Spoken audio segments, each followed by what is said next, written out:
आज जिस तरह से माननीय प्रधानमंत्री श्री नरेंद्र मोदी जी ने जो एक चिंता व्यक्त की जब वो बुंदेलखंड एक्सप्रेस वे को जनता के लिए लोकार्पित कर रहे थे, और उन्होंने एक चिंता व्यक्त की, देश की राजनीति विकास के लिए होनी चाहिए, लोगों के लिए होनी चाहिए, लोगों को सशक्तिकरण करना चाहिए।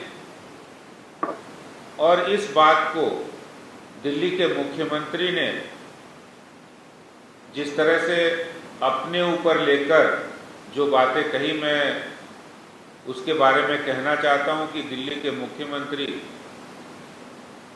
जिस तरह की राजनीति कर रहे हैं और पिछले 7 वर्षों में दिल्ली आज विकास की दृष्टि से या वित्तीय स्थिति में बहुत पीछे चला गया है। और ये बात सिर्फ मैं जवानी जमा खर्च नहीं कर रहा हूं, जो हालात आज दिल्ली के अंदर पैदा हुए हैं, सस्ती लोकप्रियता हासिल करने के लिए जनता के टैक्स के पैसों का राजनीतिक इस्तेमाल करने का काम दिल्ली में अरविंद केजरीवाल सरकार ने किया है। जो पैसा जनता की भलाई के लिए खर्च होना चाहिए था, जो पैसा जनता को बेहतर अस्पताल बनाने में खर्च होना चाहिए था, जिस पैसे से हम अच्छे विद्यालय बना सकते थे, जिस पैसे से हम परिवहन व्यवस्था को दुरुस्त कर सकते थे, जिस पैसे से बच्चों को मिड डे मील मिल सकता था, ऐसे पैसे का बेजा इस्तेमाल दिल्ली में अरविंद केजरीवाल सरकार कर रही है। और ये कई बार भारतीय जनता पार्टी इस ओर इशारा किया है कि दिल्ली के मुख्यमंत्री अरविंद केजरीवाल की सरकार कुप्रबंधन, सस्ती राजनीतिक लोकप्रियता और जो भ्रष्टाचार है दिल्ली सरकार में, उसके कारण से दिल्ली की अर्थव्यवस्था लगातार गिरती जा रही है। और आज ये हालत है कि दिल्ली की जीडीपी ग्रोथ है वो माइनस में है, ऋणात्मक है। दिल्ली की जीडीपी ग्रोथ -3.9% पहुंच गई है, जहां देश की जीडीपी ग्रोथ 8.2% है, जिसको प्रधानमंत्री श्री नरेंद्र मोदी जी के नेतृत्व में जो सरकार चल रही है, उसकी जीडीपी ग्रोथ 8.2% है। दिल्ली में अरविंद केजरीवाल की सरकार, दिल्ली की सरकार की जो जीडीपी ग्रोथ है दिल्ली की -3.9% है। यानी दिल्ली का कोई योगदान भारत की जीडीपी ग्रोथ में नहीं है, बल्कि वो माइनस में। और सच्चाई ये है कि 2022-23 के लिए जो अनुमानित घाटा बजट में दिखाया गया 9,194 करोड़ रुपया, ये सारे जवाब आरटीआई से आए हैं। 9,194 करोड़ रुपए का दिल्ली का अनुमानित घाटा है। दिल्ली का जो रेवेन्यू है वो 61,891 करोड़ रुपए है, 61,891 करोड़ रेवेन्यू है, जबकि खर्चा 71,085 करोड़ रुपए का है।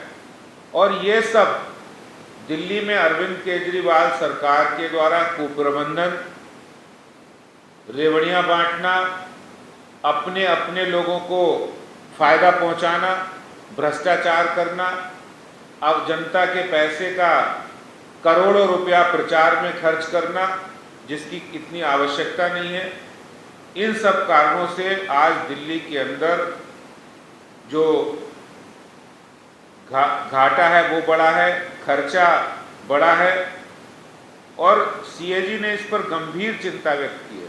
आपको ध्यान होगा कि सीएजी ने दिल्ली जल बोर्ड को 22 पत्र लिखे कि जो पैसा दिया उसका हिसाब किताब नहीं है। हिसाब किताब केजरीवाल जी उसके पास नहीं होता है, हिसाब किताब वो नहीं दे पाता केजरीवाल जी जिसके पास होता नहीं है। अगर उनके पास हिसाब किताब होता तो वो जरूर देते, और वो पैसा भ्रष्टाचार के में चला गया। 2015-16 के अंदर दिल्ली सरकार ने सब्सिडी 1867 करोड़ रुपया दी थी, 2019-20 में बढ़ाकर 3592 करोड़ रुपया कर दी और आज की तारीख में सब्सिडी 6700 करोड़ रुपए की। मैं एक बहुत ही इंटरेस्टिंग बात बताना चाहता हूँ, इस सब्सिडी से भी जनता का कोई लाभ नहीं हो रहा है। ये जितनी भी सब्सिडी है वो बिजली कंपनियों को और इनके नेता और अफसरों की जेब में जा रहा है, जनता को कोई फायदा नहीं हो रहा। 6700 करोड़ रुपए की सब्सिडी हो गई है, लेकिन बिजली कंपनियों की लूट जारी है। उन्होंने आम आदमी पार्टी सरकार से उनकी मिली भगत है और जो सरकार ये कहती है हमारे ऊपर कोई कर्जा नहीं है, हम कर्ज मुक्त है और हमारा सरप्लस बजट है, आज वही सरकार केजरीवाल की सरकार पर 38,506 करोड़ रुपए का बकाया है, केंद्र सरकार का बकाया है। और कुप्रबंधन का, वित्तीय कुप्रबंधन का हाल ये है कि दिल्ली जल बोर्ड के ऊपर 67,000 करोड़ रुपए का बकाया है, ड्यूसुक के ऊपर 1,620 करोड़ रुपए का बकाया है, दिल्ली की पावर कंपनियों पर 3,326 करोड़ रुपए का बकाया है, प्रगति पावर कारपोरेशन पे 707 करोड़ रुपए का बकाया है, डीटीसी पर 11,673 करोड़ रुपए का बकाया है। ये दिल्ली सरकार की वास्तविक हकीकत है, उनके वित्तीय कुप्रबंधन। और ये सब हुआ है दिल्ली सरकार में जो भ्रष्टाचार है, प्रचार है और जनता के पैसे का गलत इस्तेमाल है, उसके कारण से आज दिल्ली के हालात ये हैं कि जीडीपी माइनस में चली गई है और दिल्ली के मुख्यमंत्री को दिल्ली के विकास की बिल्कुल चिंता नहीं है। दिल्ली के अंदर मैं केजरीवाल जी से पूछना चाहता हूं कि आप कोई पहली सरकार है कि दिल्ली के अंदर आपने हॉस्पिटल और स्कूल में फ्री एजुकेशन, फ्री इलाज चल रहा है और राज्यों में भी फ्री एजुकेशन, फ्री हॉस्पिटल, वो तो देना सरकार का कर्तव्य है। लेकिन मैं उनसे ये पूछना चाहता हूं कि आपने 7 वर्षों में कितने नए अस्पताल बना दिए? आपने इन 7 वर्षों में जो दिल्ली की जनता टैक्स का पैसा देती है उससे आपने दिल्ली में कितने नए फ्लाईओवर बना दिए, कितनी सड़कें आपने बना दी नई, कितने दिल्ली के अंदर आपने नई बसें खरीद ली डीटीसी की, कितना आपने पर्यावरण प्रदूषण पर खर्चा उसको कम करने के लिए किया। दिल्ली के अंदर एजुकेशन सिस्टम को मजबूत बनाने के लिए आपने क्या किया? आपने कितने नए कॉलेज खोले, कितने नए हॉस्पिटल और कितने नए आपने काम स्कूल खोले। तो ये सारे काम जो जब 7 वर्षों में आपने किए नहीं और आप कह रहे हम तो दिल्ली के लोगों को, दिल्ली के बच्चों को बेहतर शिक्षा और लोगों को इलाज दे रहे हैं, आपने हॉस्पिटल खोला नहीं। मोहल्ला क्लिनिक का हाल बुरा है, वहाँ वैक्सीनेशन तक नहीं होता है, वहाँ पर टेस्ट नहीं होता है, वहाँ छोटा मोटा इलाज भी नहीं होता है। और दिल्ली के अंदर आप ये कह रहे हैं कि हमने बहुत अच्छे स्कूल बना दिए। अरे भाई केजरीवाल जी, आपने अच्छे स्कूल बना दिए तो बताओ आपके मंत्री, विधायक, आपके कितने बच्चे पढ़े हैं उन स्कूलों में? ऑफिसर्स कितने बच्चे पढ़ रहे हैं वहाँ स्कूलों में?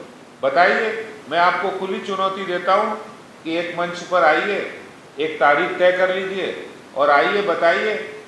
मैं आपके सामने खड़ा रहूँगा, बताऊँगा आपको। आप बताइए कि हमने कितने मंत्रियों के बच्चे पढ़ते हैं, आपके स्कूल पब्लिक स्कूल से बेहतर है। आपके विधायकों के कितने बच्चे पढ़ते हैं, आपके पार्टी के नेताओं के कितने बच्चे पढ़ते हैं, आपके सरकारी अधिकारियों के कितने बच्चे पढ़ते हैं उन सरकारी स्कूलों में, अगर आपने बेहतर कर दिए। और अगर आपने बेहतर हॉस्पिटल कर दिए हैं तो आप ये बताइए फिर आपने ये जो इलाज कराया था जिसमें प्राइवेट हॉस्पिटल में, जिसमें 22 लाख से ऊपर खर्चा हुआ था, उप मुख्यमंत्री मनीष सिसोदिया जी ने कराया था, उसमें 30 लाख से ऊपर खर्चा हुआ। इनके जो अध्यक्ष हैं गोपाल राय जी, उन्होंने खर्च किया, 30 लाख से ज़्यादा बिल आया। तो आप ये बताइए, जब हॉस्पिटल आपके अच्छे हैं, आपने वर्ल्ड क्लास बना दिए हैं, तो आपको प्राइवेट हॉस्पिटल में इलाज कराने की जरूरत क्या पड़ी? और इसका पैसा तो दिल्ली सरकार ने भरा है। अगर आपने हॉस्पिटल अच्छे बना दिए, वर्ल्ड क्लास बना दिए, तो आपको प्राइवेट हॉस्पिटल में इलाज करा के दिल्ली सरकार के पैसे को खर्चा करने की जरूरत क्यों पड़ी, क्या पड़ी है? और आप देश के अंदर अगर विकास हो रहा है तो उस विकास की जो नीति है उसको दिल्ली को अपनाने की जरूरत है। क्या प्रधानमंत्री जी आज जिस तरह से कार्यक्रम कर रहे हैं, जिस तरह से योजनाएं बना रहे हैं, वो गरीब कल्याण में जिसको जरूरत है उनको राशन भी मिल रहा है, लेकिन आपके कुप्रबंधन के कारण, वित्तीय कुप्रबंधन, सरकार में व्याप्त भ्रष्टाचार का ये उदाहरण है कि दिल्ली के अंदर आज विकास ठप हो गया है। केंद्र सरकार 60,000 करोड़ रुपया यहाँ इंफ्रास्ट्रक्चर के लिए खर्च कर रही है। यहाँ पर 2,500 करोड़ रुपया यमुना सफाई के लिए खर्चा किया केंद्र सरकार ने। नरेला में फ्लाईओवर बनाया, 500 करोड़ रुपया उसमें खर्चा किया। यहाँ पर्यावरण सही हो इसलिए विश्व का सबसे बड़ा इको पार्क बन रहा है बदरपुर में। तो मैं पूछना चाहता हूँ केजरीवाल जी से, आपने जो पैसा दिल्ली का बजट है वो कहाँ खर्चा किया? आपने डीटीसी बस लाया नहीं, हॉस्पिटल बनाया नहीं, तो ये पैसा आपने कहाँ खर्चा किया है? ये सब पैसा जो भ्रष्टाचार की भेंट चढ़ा है वो दिल्ली की जनता की गाड़ी कमाई का पैसा, इसका जवाब दिल्ली के मुख्यमंत्री जी को देना पड़ेगा। और मैं अंत में दिल्ली के मुख्यमंत्री जी से कहना चाहता हूं कि हमने उनसे समय मांगा है। मुख्यमंत्री जी कल मुझे समय दीजिए और मैं आपसे मिलने आ रहा हूं कि दिल्ली के अंदर जिस तरह से बिजली की दरें बढ़ाई गई, जो बिजली के सरचार्ज बढ़ाए गए हैं, वो सरचार्ज वापस होने चाहिए। दिल्ली के अंदर आज बिजली कंपनियों की लूट जारी है। कोई सामान्य व्यक्ति बिना पैसे दिए, बिना बिजली कंपनियों के अधिकारियों को पैसे दिए वो कनेक्शन नहीं ले सकता है। और जितनी बिजली कंपनियों की फिक्स चार्ज है उनको वापस लिया जाए, क्योंकि हजारों करोड़ रुपया फिक्स चार्ज लेकर ये दिल्ली सरकार की मिलीभगत से हो रहा है। इसलिए मैं केजरीवाल जी से कहना चाहता हूँ कि जो बिजली के फिक्स चार्ज है 5,000 से लगाकर 7,000 मेगावाट बिजली की खपत और उसकी कैपेसिटी दिल्ली के अंदर है बिजली कंपनियों के पास, लेकिन आज 22,700 मेगावाट से अधिक फिक्स चार्ज दिल्ली की जनता से वसूल किए जा रहे हैं। और 11,000 करोड़ रुपए जो दिल्ली की जनता से अवैध रूप से वसूले गए फिक्स चार्ज के रूप में, और इसके साथ दिल्ली के अंदर जो बिजली कंपनियों में एम्प्लॉय हैं, जो उनको सब्सिडी दी जाती है, जो उनको पेंशन दी जाती है, उसका सरचार्ज भी दिल्ली की जनता से वसूला जा रहा है। केजरीवाल जी, आप कह रहे थे बिजली हाफ और पानी माफ, और आज जनता के ऊपर जो आपने इतना बड़ा बोझ, हजारों करोड़ों रुपए की कमाई बिजली कंपनियां करने जा रही हैं, आप उनको सब्सिडी दे रहे हैं, आप उनको कमाई का रास्ता निकाल रहे हैं, और उनके लिए जनता की जेब से पैसा निकालने का जो इंतजाम किया है इसको वापस लेना पड़ेगा। इसलिए केजरीवाल जी से मेरा निवेदन है, कल मुझे समय दीजिए, हम मिलने के लिए आपसे दिल्ली की जनता से के लिए जो बिजली के सरचार्ज बढ़ाए उसको वापस करने की मांग को लेकर हम आ रहे हैं। हमने अभी एक ट्वीट भी किया है इसको मिलने के लिए मुख्यमंत्री जी से। तो मुख्यमंत्री जी से मेरा निवेदन है कि वो हमें समय देंगे दिल्ली की जनता की बात को करने के लिए। बहुत बहुत धन्यवाद।